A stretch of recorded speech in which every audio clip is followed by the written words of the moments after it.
Are we finally here? Are we at the redemption story of Advance Wars 1 and 2? Yes, we are. Yes, I know, it's super late, and I'm lazy. I didn't get this done when I needed to. Yes. Anyway, let's talk about why I wanted everybody to just chill on Advance Wars 1 review. I had a number of people who did not like my thoughts on it, and honestly, you're right.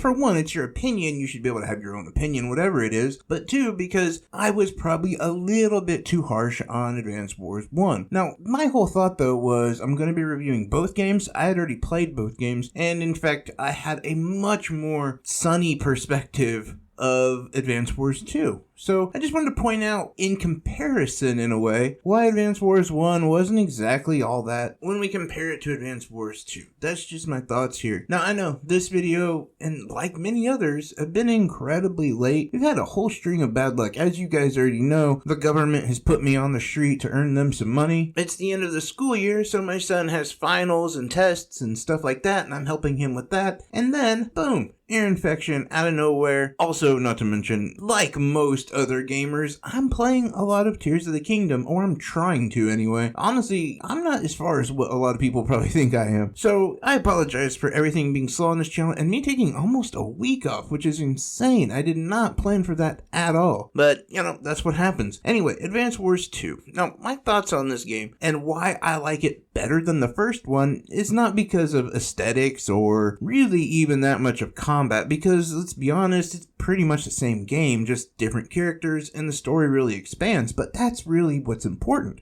You see, as I said in the first one, all of the characters, even the quote-unquote bad guys, were really likable. And they also had moves that I wanted to try. And it wasn't like finding an enemy, it was more like finding an ally that I wanted to work with. But instead, no, we were pitted against them. Not to mention that the characters themselves were really likable, and they weren't evil. So, missing all of that component from the first more than half of the game was really an issue. Not to mention the fact that when I looked at the battle map, I could tell we, as the Orange Army, were actually the invading army. Some of these armies were just hanging out in their own country doing nothing, and we took the war to them. And I understand that there's going to be a number of people who say, that's not how it happened, that's not the whole story. Of course it's not. Okay, we're trying to do, spoiler free here, but as a first-time experience, that was my thought. And yes, towards the end, this gets resolved and whatever, but that's where Advance Wars 2, for me, gets the better grade. Because now we have a real enemy. Now we have a group of enemies that, by the way, still kind of likable, but they're the enemy. They're not just other soldiers who could easily be an ally. And I think probably the best part about this one is we get to use a whole wide range of characters. We're not trapped in just those same three for a majority of the game. In fact, this game asks us to use all of those other characters from those different armies that we had fought before who are now allies. Not to mention the fact that the whole story, again, yes, towards the end of the first one, a real story does start to develop, but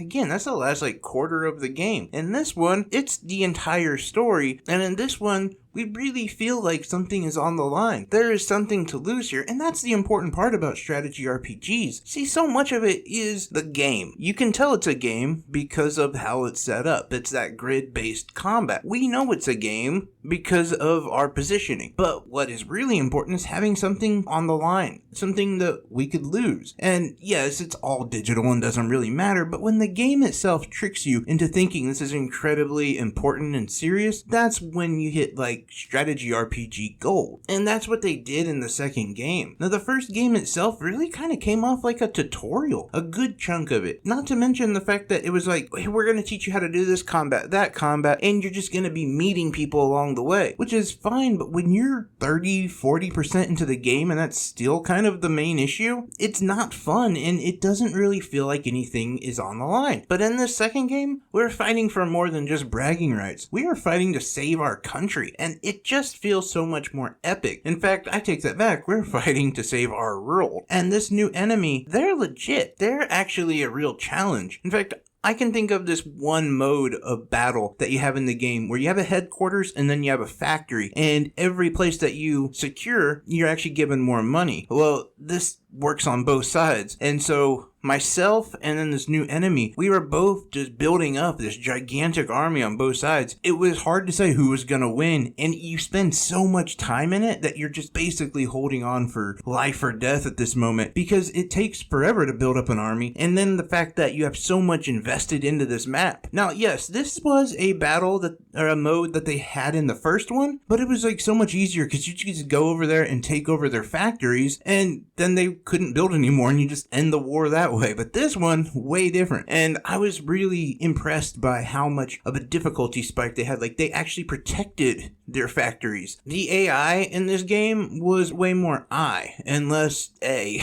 But no, seriously, it's almost like the first game is an introduction to the game. And I think that the gamer doesn't need that. We know enough. We can play enough. You can maybe, if you think that the game is too difficult, then just expand the tutorial and you could have gotten more out of the first game. That's my only issue, really, and why the first game only gets a 6 out of 10. And by the way, that's still a really good mark for half of the game feeling like a tutorial. But also, let's be real here, if it wasn't for the second game in this bundle, that mark would have been a lot lower. You see, you come out of it and you think, oh man, that like half of this game was a tutorial. If I just purchase this by itself, yeah, that would not fly. These two games have to come in a bundle because that payoff really is in the second game, if you ask me. I know there's a number of people who probably really like the first one, and you know what? There is a lot to like there. It's just really the story and the combat itself just doesn't seem to be as difficult as it could be or as it needs to be, and the story is just a little too cartoony and kiddie and not enough intense pressure on the line.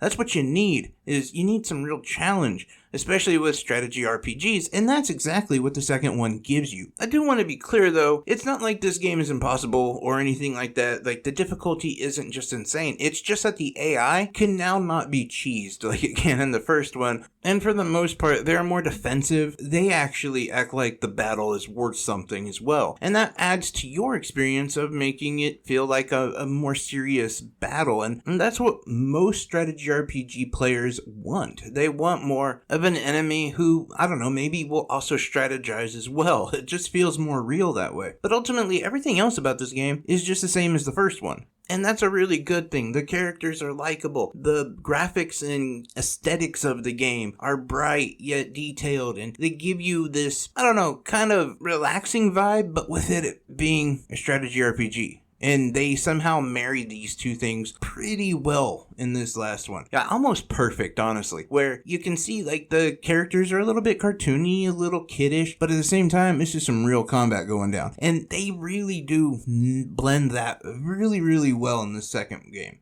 And so for my thoughts on Advance Wars 2, I would give it a 9 out of 10, with my final score for the bundle being an 8.5 out of 10. Now, if you wondered why I didn't go into any of the mechanics of this game, it's basically the exact same as the first one. It's just they really improved on story and storytelling and characters and AI. Things like that were much more improved in this one. So that's why I really didn't want to bore you guys going into the same mechanics, especially as someone who does a lot of strategy RPGs. I've gone over them with you guys many times, and I will continue to go over them, but figured I didn't need to with this one, as it pretty much just plays the same. But it's a fantastic series. I really did enjoy playing the bundle, and once I played the second one, I could enjoy the first one a little bit better, to be honest. I understood what they were trying to do, but there again, if these games were sold individually, I don't think I would have been that happy with the first one. Very happy though with the second one. It's a great combination of games. Still a little bit pricey, but you know, it's one of those, like, if you can get it for cheap, if you decide to get like Tears of the Kingdom and you did the voucher thing, yeah, I would definitely throw in this one as a second option. But that's just my thoughts.